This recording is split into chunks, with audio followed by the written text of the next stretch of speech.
Ça peut faire 100 ou 120 pages. Ce sont des romans, Ouais. absolument. Tout le monde devrait le faire. C'est une expérience incroyable que de pouvoir lire son histoire. Déjà pour soi, et ensuite de la donner. C'est un cadeau incroyable. Sana, bienvenue sur la chaîne Messangel. Est-ce que, en quelques mots, déjà, tu peux te présenter pour nos spectateurs? Alors, je m'appelle Sana, j'ai 26 ans, je suis biographe. Toi, tu interviens dans 3 contextes, Oui. finalement plutôt différents. Pour les personnes âgées, donc en général, qui souhaitent coucher sur papier leur histoire, et pour les personnes qui ont vécu un traumatisme. Donc en fait, avec une vertu, on va dire, thérapeutique, de coucher sur le papier leur histoire qui a été, j'imagine, très dure. Et à qui ils n'ont pas malheureusement la chance de pouvoir raconter leur vie. On a souvent le cas du garçon qui demande à son père « mais c'était qui papy? J'ai jamais entendu son histoire, j'aurais voulu le rencontrer ». Alors la biographie, c'est un exercice très enrichissant dans ce sens-là, parce qu'on a la possibilité de... C'est comme une boîte noire en fait. C'est une petite boîte noire individuelle qu'on offre, et je trouve que ça n'a absolument pas de prix. Donc ça, c'est la première catégorie. La deuxième catégorie, ce sont des gens qui ont vécu des expériences absolument traumatisantes et qui n'ont pas la possibilité de les mettre, de mettre les mots dessus.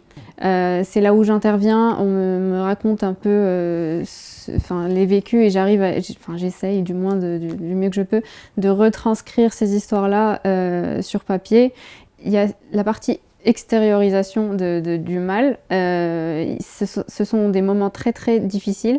Quand j'ai affaire à ce genre de cas, les gens ont du mal à exprimer certains événements, et il y a beaucoup de blocages par rapport à certaines choses, mais cette envie de l'extérioriser, c'est là où je trouve absolument tout le bienfait de l'exercice, parce que c'est très thérapeutique, on extériorise, c'est parfois très douloureux, et c'est même difficile pour moi des fois d'assister à ce genre parce que c'est une sorte d'exorcisme de cette horreur qu'on a vécue, et de pouvoir le mettre sur papier. Pour moi, c'est un honneur que de pouvoir être le moyen de cette extériorisation. Le troisième cas, ça va être des gens qui se sont lancés dans des projets un peu risqués, que ce soit un projet entrepreneurial ou juste un voyage un peu extrême, des randonnées un peu, voilà, on se lance un peu dans l'inconnu, quel que soit le sujet de cet inconnu-là, et qui ont envie, qui ont appris des choses de sorte à ce que ça leur a donné une sorte de révélation qu'ils ont envie de partager, que ce soit avec leurs amis, leurs proches, ou même parfois de publier leurs ouvrages. Dans les 3 cas, c'est tout aussi enrichissant, que ce soit pour moi et que pour eux. Et donc pas forcément avec une volonté de commercialiser, absolument évidemment pas pour la partie traumatique, non. Mais sur le troisième cas, par exemple, non. Alors ça arrive qu'ils aient envie, oui, de le faire, mais c'est très très très rare. Pour la plupart des cas, les gens veulent le faire pour eux-mêmes. Ce que je trouve très intéressant, c'est vraiment thérapeutique. C'est pour sortir des choses. Des fois, le langage est faible par rapport à nos émotions. C'est très très compliqué de sortir certaines choses, et voilà, c'est là où j'interviens, de pouvoir retranscrire l'émotion en fait en mots. On va revenir justement sur le premier cas. Est-ce que pour toi, le fait qu'une personne qui approche de la fin de sa vie, qu'est-ce qui fait qu'elle éprouve le besoin de transmettre son histoire? C'est quoi un peu les espèces des objectifs ou des peurs un peu fondamentales qu'il y a sur je commence à avoir un certain âge, je sais que dans quelques années potentiellement je serai plus là. Qu'est-ce qui se cache un peu pour toi derrière ce besoin de transmettre quelque chose à ses proches? Pour la plupart des cas, c'est la peur de disparaître. C'est ce qu'on me dit souvent. J'ai vécu tant d'années, ou alors voilà, je suis malade, ou il m'est arrivé telle ou telle chose. J'ai peur d'avoir vécu pour rien. Voilà. J'ai peur que mon parcours sur cette planète ait été vain. Je n'ai pas vraiment eu d'impact, c'est ce qu'on me dit. J'ai pas eu d'impact spécial. J'ai l'impression que je suis en train de disparaître. Et je ne veux pas partir sans laisser de traces. si je ne suis pas arrivée à créer quelque chose, ou alors si je suis pas arrivée à laisser une preuve de mon existence, je voudrais que ce soit au moins ça. Je voudrais au moins pouvoir l'écrire ou la raconter à ma manière, la transmettre à, que ce soit mes proches, enfin mes enfants, qui que ce soit. Juste, j'aimerais avoir une preuve d'avoir existé. Et il y a bien sûr l'autre volet, c'est de ne pas laisser certaines relations en stand-by, ou alors certaines personnes avec qui on a partagé énormément de choses sans ce concept de closure, comme on dit. Je veux pouvoir mettre certains points sur les i, j'ai envie de m'expliquer par rapport à certaines choses, laisser un message à quelqu'un, ne serait-ce que subliminal dans un livre, ou voilà, dire au revoir. Donc voilà, entre autres, hein, parce qu'il y a plusieurs cas de figure, mais principalement c'est cette peur de voilà, on sent que le voyage se termine, c'est horrible, mais on a envie de laisser une preuve, de dire voilà, j'ai été là, voilà mon histoire, elle est ce qu'elle est.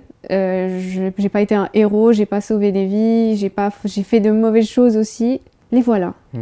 C'est à prendre ou à laisser, voilà mon histoire. Et c'est tout le temps, c'est toujours très très touchant. Est-ce qu'il y a des gens qui avouent dans cet exercice de biographie certains traits de caractère ou des défauts qu'ils n'ont jamais avoués, on va dire, absolument, avant? Oui.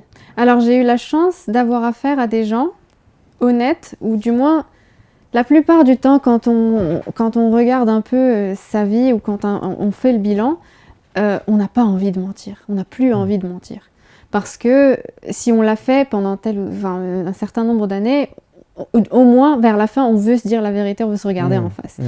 Et oui, on m'a souvent avoué des choses.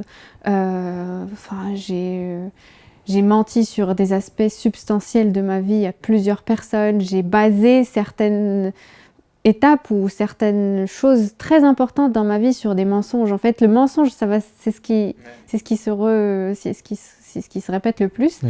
Et oui, des trahisons, des traits de caractère dont quand on se rend compte qu'en fait, c'était pas eux. J'ai agi, c'était pas moi, j'ai fait ceci, c'était pas moi d'avoir fait cela, d'aller ici ou de fréquenter telle ou telle personne qui ne me représente absolument pas. Et oui, il y a beaucoup, encore une fois, c'est très thérapeutique comme exercice. Et les gens sont à l'aise avec le fait que tu l'écrives? Oui, parce qu'en fait, j'existe pas. T'as pas des gens qui te disent des trucs et qui te disent « Non, mais ça, par contre, vous l'écrivez pas ». Ah, alors oui, ça va dépendre du destinataire. Certaines personnes écrivent ces livres-là pour leurs petits-enfants. Alors oui, on va s'abstenir de certaines choses, mais quand c'est pour eux, ah oui, non, mais on s'en donne à cœur joie, parce que le fait est de... C'est un miroir, quoi. Exactement. Ça aide à faire le vide complètement. Et oui, dans ce cas-là, moi, je n'existe pas. Moi, je suis encore une fois juste une caméra, je suis un réceptacle, une intelligence artificielle qui ne fait que retranscrire. Est-ce que dans les histoires que les gens te disent, qui leur paraissent peut-être pas de prime abord extraordinaires, est-ce que le fait que toi, t'amènes ton regard et du recul sur leur vie, tu tournes ça d'une certaine façon que les gens se disent « Bah en fait, c'est pas mal finalement ce que j'ai fait ». Enfin, quelquefois, on se dit « Bah j'ai été papa ou maman ». J'ai élevé des enfants, j'ai eu un métier, je m'en suis sorti, j'ai été grand-père ou grand-mère.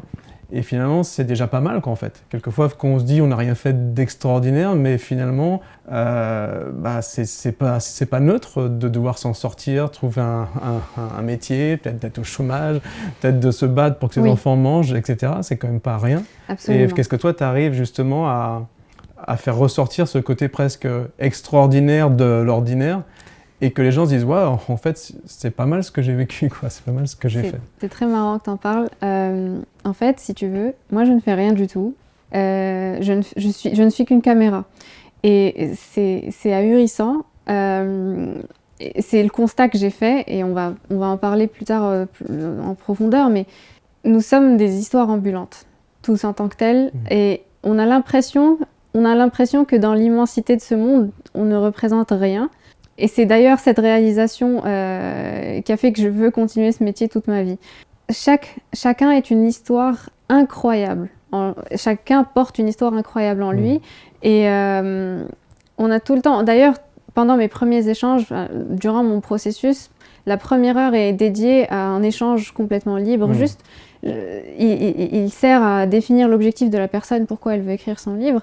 Et je me rends compte à quel point la majorité des gens prennent leurs exploits pour acquis, ne comprennent pas que certaines choses qu'ils ont vécues soient absolument traumatisantes, des fois même dénigrent leurs propres émotions et se disent finalement j'ai pas vécu grand chose, je n'ai pas fait grand chose, j'ai pas sauvé de vie. C'était normal et puis en fait non, c'était pas absolument, si normal. Mais quand le récit est terminé, moi je suis en fait laissée avec énormément d'émotions parce que c'est toute une vie et toute une histoire et ce n'est pas rien.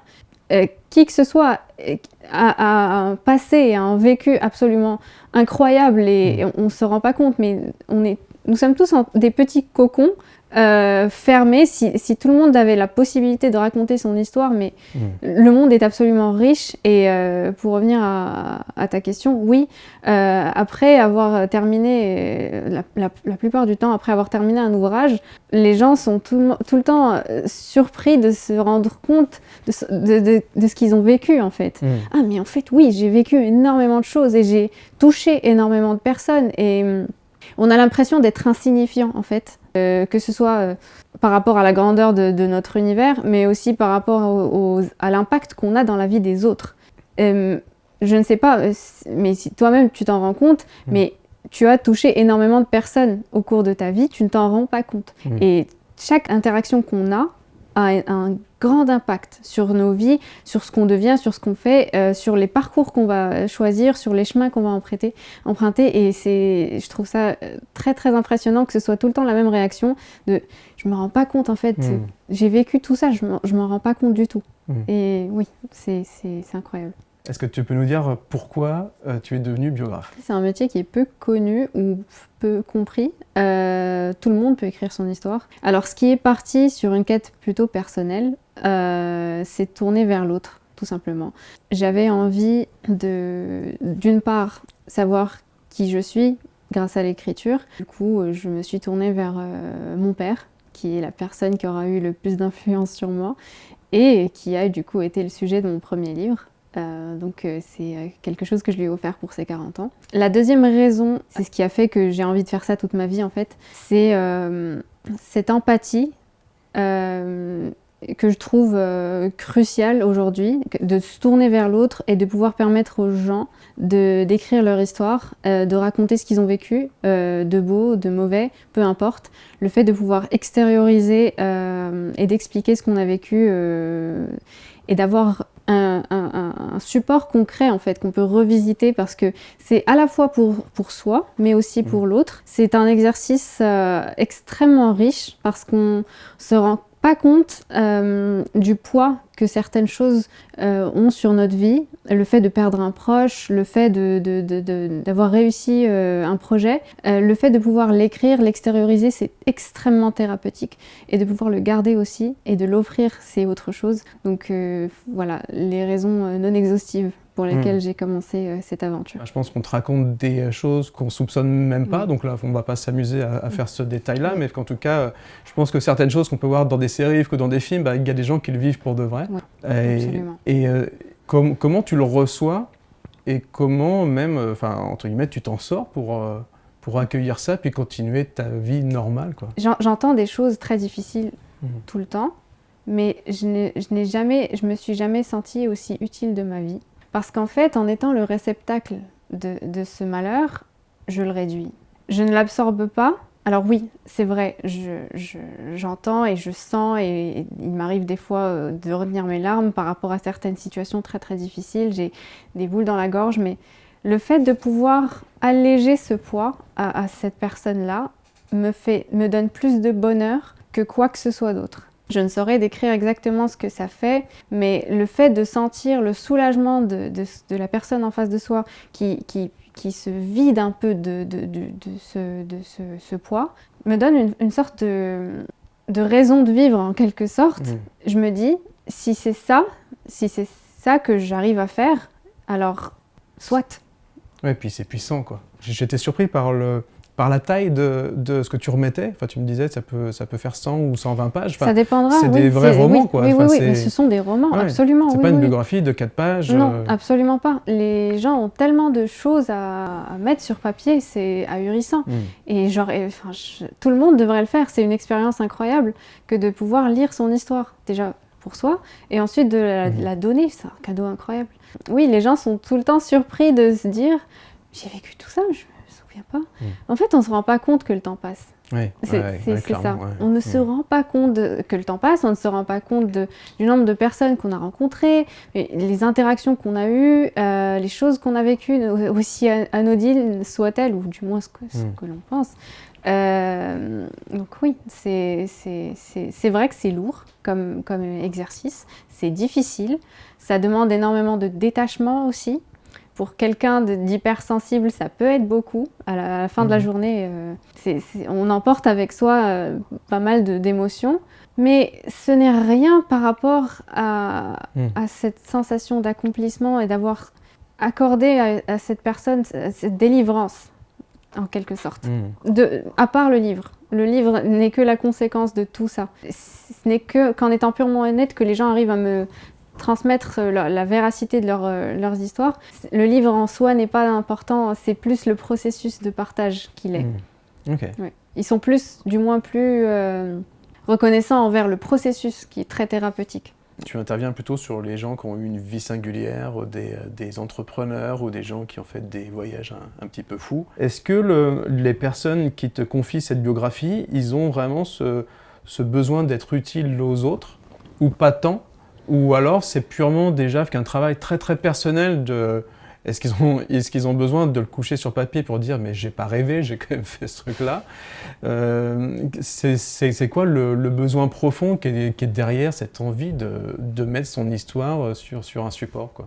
Quelle que soit la catégorie, quel que soit l'âge, quel que soit le vécu, la plupart du temps, on me dit je savais pas qui j'étais, je savais pas ce que je voulais, je ne savais pas pourquoi j'ai fait ceci ou cela, je sais pas pourquoi je me suis mis dans telle ou telle chose. Enfin, la vie, elle ne vient pas avec des instructions, alors on tâtonne, on s'aventure. Et la raison principale pour laquelle les gens font ça, c'est pour se connaître eux-mêmes, parce qu'on ne se connaît pas vraiment. Et à la fin, quand l'ouvrage est terminé, j'ai des feedbacks sur les relectures, mais c'est complètement ahurissant, telle ou telle chose m'a mené vers tel ou tel chemin, et j'en ai appris beaucoup de choses, et j'apprends sur moi encore. Encore aujourd'hui, j'apprends. On ne se connaîtra jamais complètement, et je crois que c'est aussi la beauté de la vie, on se découvre et on continue de découvrir. Et, ça va être la première raison pour laquelle les gens veulent écrire leur ouvrage. Ensuite, il y a ceux qui veulent transmettre et aider. Ceux qui ont vécu des choses très très difficiles et qui voudraient que leurs proches ne tombent pas dans les mêmes pièges, ne fassent pas les mêmes erreurs, ou qui ont envie tout simplement de transmettre un savoir. Oui, donc aider, en quelque sorte. Mais on peut aider sans avoir souffert, on peut aider sans avoir... fait des erreurs. Donc oui, juste le fait de transmettre cette histoire-là, je crois que les gens sont à la recherche de ce message, de pouvoir transmettre ce message du moins. Non, mais ça fait sens parce que c'est vrai que même dans le coaching, même tu as du coaching des fois soit pour aider les autres ou juste pour être capable d'aimer quelqu'un. C'est vrai qu'en fait, on est toujours obligé de passer par une phase où il faut déjà apprendre à s'aimer soi-même. Donc Absolument. En fait, tu as vraiment un besoin de revenir vers toi, mais pas de manière très narcissique ou égotique, mais juste pour dire qui je suis, qu'est-ce que je fous là sur Terre. Et puis dès qu'on commence à comprendre quelques trucs et qu'on commence à s'apprécier en tant qu'être humain, on est beaucoup plus en mesure d'aller vers l'autre. Oui. Donc j'ai l'impression que c'est un petit peu... Absolument, absolument. On ne peut rien donner. On ne peut absolument pas donner quelque chose qu'on n'a pas déjà. Si j'ai appris une chose de toutes les expériences qu'on me raconte, c'est que l'amour, le vrai, que ce soit pour son compagnon ou autre, il est détaché. Et quand on se met dans une relation, souvent c'est égoïste. Parce qu'on veut que la personne nous complète, on veut retrouver quelque chose chez ce quelqu'un que nous, on n'a pas. Et en général, ça ne marche pas comme ça. Il faut être complet soi-même d'abord pour pouvoir donner quelque chose à quelqu'un. Donc oui, le fait de se connaître soi-même, c'est très très important. très très important. Et cet exercice est super utile. Est-ce que après les échanges que tu as eus avec des personnes, après leur avoir livré leur biographie, Oui. est-ce que tu as le souvenir d'un ou deux cas où le retour a été extrêmement puissant, quoi? Souvent. Ouais. Oui, surtout quand ce sont des histoires difficiles. En fait, la plupart du temps, les gens ne se rendent pas compte que tout finit par passer. Des fois, on vit des choses qu'on croit ne jamais pouvoir en guérir. On se dit toujours, c'est la fin du monde, c'est la pire chose qui puisse m'arriver. Jamais je pourrais me remettre de ça. C'est fini. Je ne veux plus vivre avec. J'ai perdu sens à la vie, j'ai perdu goût à la vie.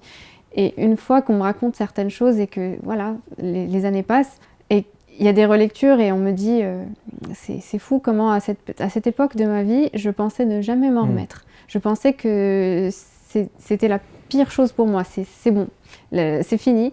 Alors qu'en fait, avec du recul, tout finit par passer. Tout passe et c'est souvent des larmes de joie quand il y a au cours des relectures, c'est souvent des larmes de joie.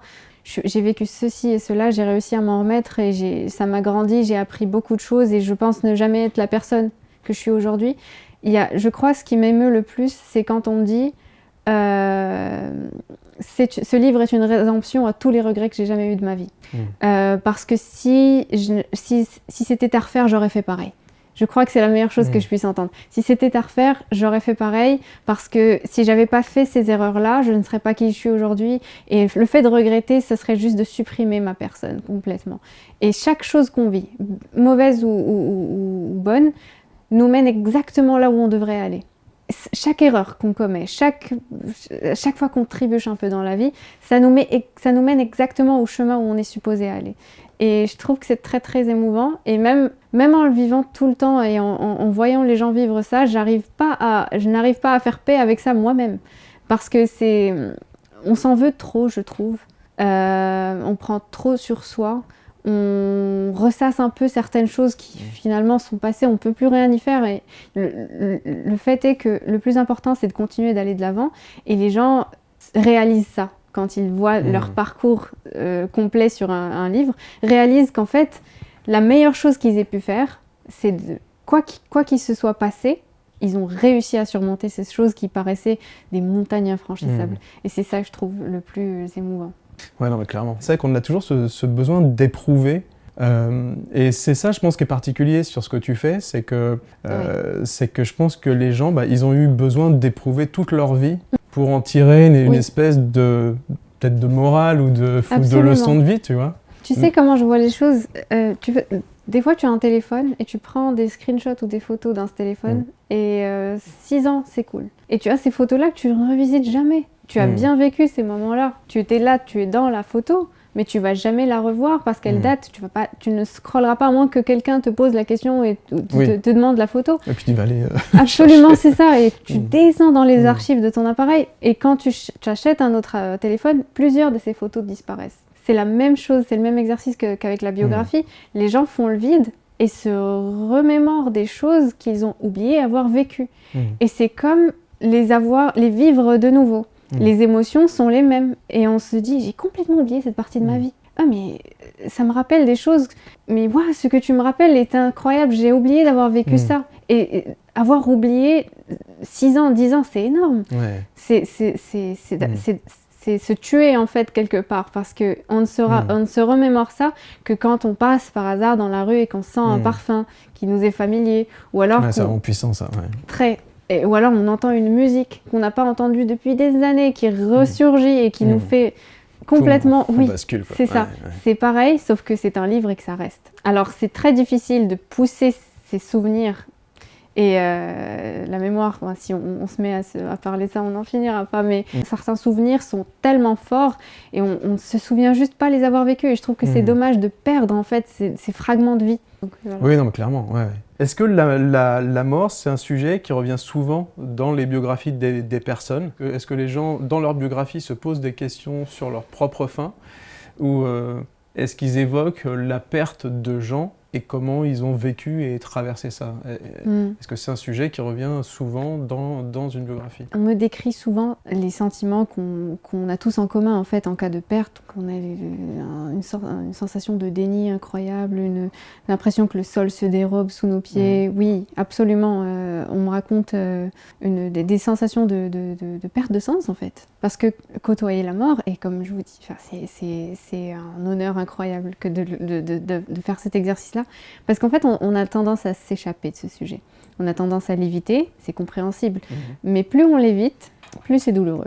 Que ce soit notre finitude ou celle des autres, plus on évite le fait que cette vie est éphémère, plus c'est douloureux. Et plus la vie elle-même est douloureuse, parce qu'on s'y attache. Alors c'est un autre sujet, mais oui, en général, les gens communiquent énormément sur leur peur de partir, de ne pas avoir accompli ou alors ne pas avoir été la meilleure version d'eux-mêmes, ne pas avoir dit certaines choses, ne pas avoir fait les choses bien, ça revient énormément, oui.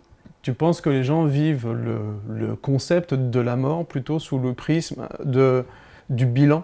Oui. Plutôt que d'essayer d'aller chercher ce que ça veut dire que de mourir, de plus exister, c'est plutôt un peu comme on parlait, soit de rédemption ou de demande de pardon ou de regret, c'est plutôt sous ce prisme-là que les gens ils évoquent ça. C'est littéralement, dès que le sujet surgit, c'est littéralement comme voir sa vie défiler. Et la plupart du temps, on se rend compte du négatif un peu plus que du positif. Je crois que c'est juste la condition humaine qui fait que les choses soient comme ça. Je trouve que c'est un privilège que de partir. Tu peux m'en dire plus? Absolument, oui, c'est un privilège. Parce que le fait de savoir qu'une chose est vouée à la fin, on en profite beaucoup plus. Aujourd'hui, si j'avais su que certaines choses prendraient fin, pas forcément la mort, juste le fait de savoir qu'une chose va se terminer, que quelqu'un va partir, qu'il y aura des au revoir à un moment donné, le fait de savoir qu'il y aura une fin, si j'avais su qu'un jour ça aurait été la dernière fois que j'achète ce cornet dans cette épicerie, sais pas, dans un... Avant qu'il ferme, juste. Absolument, c'est la dernière fois que je vais sortir au parc avec ma famille, c'est la dernière fois. Si j'avais su que ça aurait été la dernière fois, j'en aurais profité. Peut-être que je me serais pas plainte de la météo, j'aurais pas fait un caprice sur je ne sais quoi qui n'avait aucune importance. Oui, c'est la valeur qu'on met sur les choses. Absolument. C'est le fait de savoir que cette chose va se terminer qui fait toute son importance et sa valeur. Et du coup, on peut parfaitement transférer cette idée-là à la vie elle-même. Le fait de se rendre compte, bon, pas obsessionnellement, mais de garder en tête qu'on n'est pas ici pour toujours. Et ce serait même très dangereux de l'oublier, très dangereux de même vivre comme si c'était le cas. Et beaucoup de personnes, tu serais surpris, beaucoup de personnes reculent cette idée tellement profondément dans leur cerveau que lorsqu'elle arrive, ça leur fait un choc. C'est très violent. Absolument, ça leur fait un choc. C'est ce déni total de la finitude qui, quand elle arrive, finalement, est un choc. Comme si on prend les choses tellement pour acquis qu'une fois qu'elles arrivent à leur fin, on a l'impression qu'on se dérobe d'un truc qui est à nous. Non, pas du tout. La vie est un cadeau, mais ne nous appartient pas du tout.